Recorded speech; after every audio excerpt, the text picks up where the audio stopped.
सबसे पहले मैंने क्या किया, एक फंक्शन लिखा है और फंक्शन का देखेंगे कि कैसे ये V8 इंजन यूज़ करती है।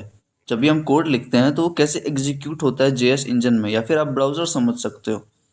ठीक है, तो मैं थोड़ा सा क्लियर आउट करता हूँ अपना स्क्रीन। ठीक है, आपको पता है सारी चीज़ें, मैं कोड नहीं हटाने वाला क्योंकि कोड से ही अपन देख देख के करेंगे। ठीक है, ये रहा मेरा कोड। सबसे पहला सबसे पहला चलो गार्बेज कलेक्टर की बात करता हूँ। ठीक है, थोड़ा सा नीचे आ जाओ।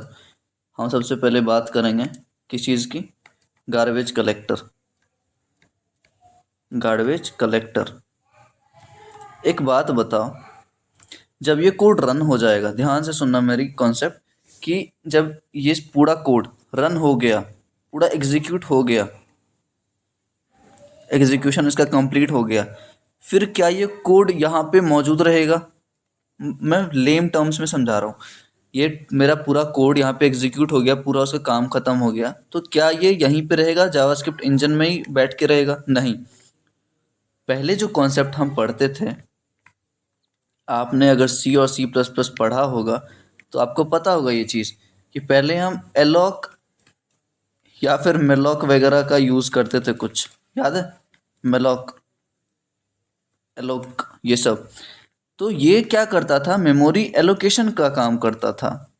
Memory allocation and D allocation, इसी का काम था पूरा, कि मेमोरी एलोकेट करो एंड डी एलोकेट करो। डी एलोकेट करने का मतलब कि मेमोरी वापस से उससे ले लो।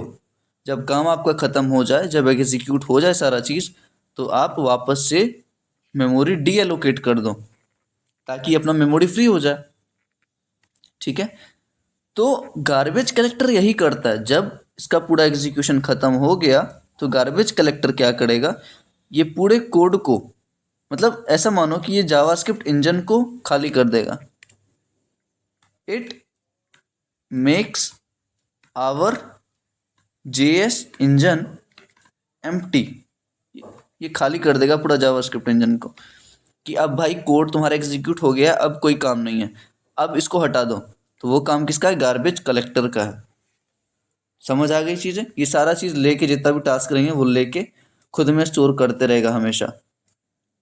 समझ आ गई चीज़ें? और ये तीनों आपस में इंटरलिंक्ड होती हैं। मैं अगर बताऊं, ये तीनों आपस में इंटरलिंक्ड होती हैं। ठीक है, चलो मैं वापस से थोड़ा सा क्लियर आउट करता हूँ। गार्बेज कलेक्टर का काम पता चल गया है आपको? ठीक है, अब आगे बढ़ते हैं।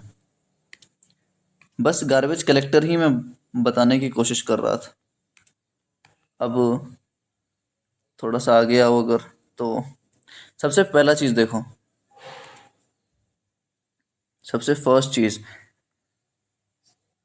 अभी क्या होगा, मैंने कोड लिखा और कोड जो एग्जीक्यूट होती है ना, वो लाइन बाय लाइन होती है, टॉप टू बॉटम, जावास्क्रिप्ट में। समझ आ गई? Top to bottom, line by line execution होगी कोड की हमारी। ठीक है, अब देखो एग्जाम्पल। एग्जाम्पल अगर हम देखें तो सबसे पहला कौन सा एग्जीक्यूट होगा? सबसे पहला हमारा ये एग्जीक्यूट होगा, ये वाला लाइन। ठीक है, ये वाला लाइन कैसे एग्जीक्यूट होगा? ए को मेमोरी मिलेगा कहाँ पे?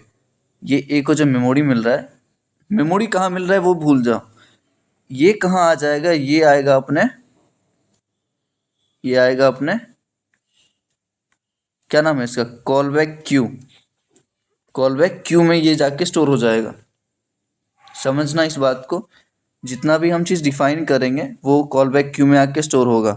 लेकिन लेकिन लेकिन ये सारा चीज़ होने से पहले हमारा एक काम हो रहा है। ये सारा चीज़ होने से पहले हमारे पास एक चीज़ हो रहा है जो आपको ध्यान देने की ज़रूरत है। GEC। GEC क्या होता है? Global execution context. आप बोलोगे ये क्या है यार? ग्लोबल एग्जीक्यूशन कॉन्टेक्स्ट क्या काम करता है ना, जब भी हम कोई कोड लिखते हैं, ध्यान से सुना, जब भी हमने कोई कोड लिखा है, ठीक है, ये मैंने कोड लिखा है, तो जब कोड एग्जीक्यूट होना स्टार्ट होता है तो GEC बनता है, ग्लोबल एग्जीक्यूशन कॉन्टेस्ट प्रिपेयर होता है, ये कहाँ जाके स्टोर होगा? ये होगा हमारे यहाँ पे मैं अगर लिखूँ जीईसी, तो ये रहा हमारा सबसे पहला, ध्यान से समझना इस चीज़ को। जीईसी बनता है सबसे पहला हमारे पास, कहाँ बनेगा? कॉल स्टैक में। कहाँ बनता है ये हमारे पास? Call stack. ये बातें आप याद रखना, ठीक है। जीईसी क्या होता है? ग्लोबल एग्जीक्यूशन कॉन्टेक्स्ट, और ये कहाँ पे जाके स्टोर होता है? कॉल स्टैक में। इतना समझ आ गया? सेकेंड चीज़ मैं थोड़ा सा क्लियर करता हूँ वापस से। जीईसी का काम याद आ गया। अब जीईसी यहाँ रहने दो, ठीक है, मैंने शो कर दिया है लिख के, ठीक है।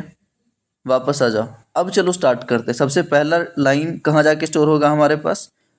Call back queue. Second line भी कहाँ जाके स्टोर होगा? Call back queue. जितना भी हम टास्क करेंगे ना, वो कॉल बैक क्यू में जाके स्टोर होगा, यहाँ पे, ठीक है, यहाँ पे जाके स्टोर होगा। अब देखो, अब मेरे पास एक फंक्शन है, तो जब फंक्शन आता है ना, जब इसको कोई फंक्शन मिलता है, ये रन तो हो रहा है 1 बाय 1, ठीक है। जब इसको कोई फंक्शन मिलता है तो वापस से क्या बनेगा? वापस से एक जीईसी बनेगा। ध्यान से सुनना, वापस से एक ग्लोबल एग्जीक्यूशन कॉन्टेक्स्ट बनेगा और यहाँ पे जाके ये स्टोर हो जाएगा। तो वापस से क्या बना है? GEC, global execution context. वापस से मैं थोड़ा सा क्लियर करता हूँ। तो फंक्शन जब बनेगा, जब दो टाइम बनता है, जब एक हमारा कोड एग्जीक्यूशन होने लगता है, और सेकेंड टाइम जब हमारा एक कोई भी फंक्शन मिलता है इसको कि फंक्शन एग्जीक्यूट कराना है, तो दो बार जीईसी बना हमारा। अब ये जो पार्ट है, अब ध्यान से सुनना, ये जो कॉल बैक है, फंक्शन के अंदर जो कॉल बैक है, ठीक है, ये कहाँ जाएगा? देखो फंक्शन कहीं नहीं जा रहा, ध्यान से सुनना, ये फंक्शन, ये वाला जो लाइन है ना, ये वाला जो लाइन है, ये कहीं नहीं जा रहा। ये जो कॉल बैक में है इसका, वो आ जाएगा हमारा कॉल बैक क्यू में। समझ आया ये चीज़? और ये स्टोर होके रहेगा, इट इज़ स्टोर्ड, ठीक है। स्टोर्ड का मतलब ये है कि ये दोनों पहले जो स्टोर हुआ था हमारा कॉल बैक क्यू, ये दोनों को अगर कहीं पे काम आया, फॉर एग्जांपल अगर इससे पहले कुछ ए और बी का ऑपरेशन होता, ए प्लस बी या कुछ भी, तो ये काम आ जाता। लेकिन ये जो फंक्शन है ये स्टोर होके रहेगा अभी के लिए, ठीक है। समझ आ गई चीज़ें? मतलब वो फंक्शन अभी परफॉर्म नहीं होगा जब तक फंक्शन का कॉलिंग नहीं होता, ठीक है। स्टोर हो गया ये। अब आ जाओ नीचे। अब हो रहा है यहाँ फंक्शन का कॉलिंग। ध्यान से सुनना, फंक्शन का कॉलिंग हो रहा है। जब फंक्शन का कॉलिंग होता है ना, तो ये फंक्शन वाला जो जीईसी था, ध्यान से सुनना, फंक्शन वाला जो जीईसी था वो डिलीट हो जाएगा। वो क्या हो जाएगा? डिलीट। समझ आया चीज़ें? फंक्शन जब कॉलिंग करेगा खुद की, तब ये जो जीईसी था, जो फंक्शन के टाइम में एलोकेट हुआ था कॉल स्टैक में, वो डिलीट हो जाएगा, ठीक है। तो ये वाला मैं हटा देता हूँ, जस्ट अ सेकेंड। ये वाला हमारा जीईसी डिलीट हो गया, ठीक है, कोई ना। एक जीईसी अभी हमारे पास है क्योंकि कोड पूरा कंप्लीट नहीं हुआ। अब देखो, अब ये है हमारे पास लॉजिक कि स्टोर होके, ये वाला स्टोर था मेरे पास ऑलरेडी, फंक्शन का जो कॉल बैक है, ठीक है, ये वाला पार्ट स्टोर्ड है हमारे पास कॉल बैक क्यू में। अब जब ये कॉलिंग हो रहा है ना फंक्शन का, जब ये कॉलिंग हो रहा है, तो ये जो स्टोर था ये वाला पार्ट एग्जीक्यूट होगा और रिटर्न होगा। ये रिटर्न वाला है, तो ये वाला पार्ट रिटर्न होगा। और यूज़ किसका करेगा? पहले वाला जो स्टोर है उसका। कौन सा वैल्यू इसको चाहिए? ए और बी का, ठीक है, इसको ए और बी का वैल्यू चाहिए। या फिर क्योंकि हमने यहाँ पे डायरेक्ट भी लिखा है, यहाँ पे आप ए और बी भी डिफाइन कर सकते हो। इसको ए ले लो और इसको बी ले लो, क्योंकि हमने ऑलरेडी डिफाइन कर रखा है, ठीक है। तो अगर ये भी ले हम, तो ये क्या करेगा? तो ये यहाँ से डायरेक्ट रिटर्न कर देगा ये स्टेटमेंट जो ऑलरेडी स्टोर्ड था यहाँ पे कॉल बैक क्यू में, ठीक है। और फिर ये वैल्यू को यूज़ करके ये रिटर्न कर देगा स्टेटमेंट, ये रिटर्न कर दिया। तो ये काम हो गया हमारा सारा चीज़ का, ठीक है। अब काम किसका आता है? अब काम किसका है? देखो सारा काम तो हो गया, रिटर्न हो गया हमारा आंसर, जो भी था। अब काम आएगा भाई तुम्हारा एक चीज़ का, जो कि बहुत इंपॉर्टेंट है और मैंने स्टार्टिंग में इसका काम बताया था। दिमाग लगाओ क्या चीज़ मैं बोल रहा हूँ। मैं बात कर रहा हूँ भाई साहब आपके गार्बेज कलेक्टर।